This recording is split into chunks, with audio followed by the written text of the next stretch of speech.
Bismillahirrahmanirrahim. Assalamualaikum warahmatullahi wabarakatuh. Kita lanjut materi kita masih tentang kerajaan-kerajaan Islam yang ada di Indonesia. C. Kerajaan Aceh Darussalam.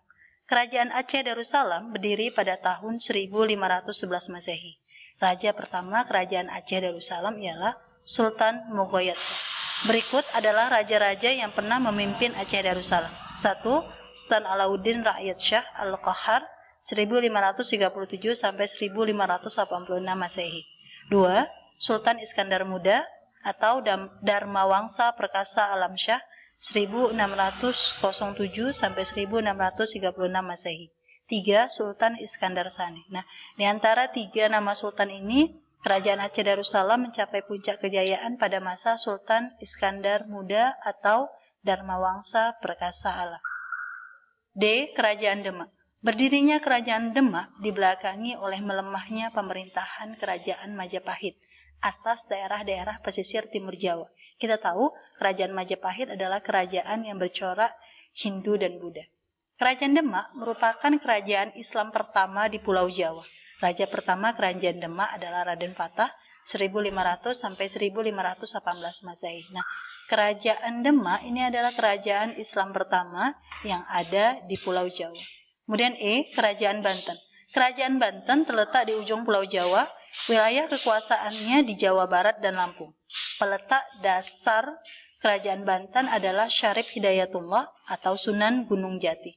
Raja pertamanya adalah putra Syarif Hidayatullah yang bernama Maulana Hasanuddin. F. Kerajaan Mataram. Kerajaan Mataram terletak di Kota Gede, dekat kota Yogyakarta. Pendiri kerajaan ini adalah Sutawijaya atau Panembahan Senopati. Kerajaan Mataram dikenal karena usahanya yang gigih melawan Belanda. Berikut adalah perjanjian antara Kerajaan Mataram dan Belanda atau kita kenal dengan Perjanjian Giyanti yang isinya Kerajaan Mataram terbagi dua menjadi daerah Kesultanan Yogyakarta dan Kesuhunan Surakarta.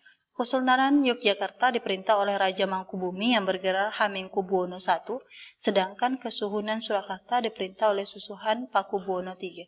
Nah, ini adalah isi perjanjian Giyanti antara Kerajaan Mataram dengan Belanda. Dari sini kita kenal sekarang dengan daerah DIY, daerah khusus ibu kota Yogyakarta, yang dipimpin oleh Hamengkubuwono ke-10 saat ini. Kemudian G. Kerajaan Goa dan Talu atau Kerajaan Makassar. Karena letaknya yang strategis di perairan timur Indonesia, merupakan kerajaan maritim yang terkenal sebagai penghasil rempah-rempah. Sultan Alauddin adalah Raja Makassar pertama yang beragama Islam. Nah, jadi sebelumnya Kerajaan Makassar ini dia tidak beragama Islam, dan raja yang pertama beragama Islam adalah Sultan Alauddin. Salah satu raja yang terkenal karena keberaniannya melawan Belanda ialah Sultan Hasanuddin atau dengan gelarnya Ayam Jantan dari Timur. Berikut adalah perjanjian antara Sultan Salahuddin dengan Belanda. Sultan Hasanuddin dengan Belanda. Perjanjian Bonggaya yang isinya VOC berhak memonopoli dagang di Makassar. Belanda dapat mendirikan benteng Rotterdam di Makassar. Makassar harus melepas wilayah kekuasaannya seperti Bone dan mengakui Arupalaka sebagai Raja Bone. Nah, ini adalah isi perjanjian antara Sultan Hasanuddin dengan VOC. Kemudian terakhir Kerajaan Ternate dan Tidore. Kerajaan ini terletak di sebelah barat Pulau Halmahera, Maluku Utara. Kerajaan Ternate dan Tidore merupakan penghasil rempah-rempah yang banyak diburu pedagang asing, seperti bangsa Belanda dan Portugis. Karena peran ekonomi inilah Kerajaan Ternate dan Tidore menjadi incaran bangsa asing. Nah, ada dua kerajaan yang terletak di timur, yaitu Kerajaan Makassar dan Kerajaan Ternate dan Tidore. Dua kerajaan ini merupakan kerajaan penghasil rempah-rempah terbesar. Dan gara-gara kondisi ekonomi ini, penghasil rempah-rempah, dua kerajaan ini menjadi incaran bangsa-bangsa asing, yaitu bangsa Belanda dan bangsa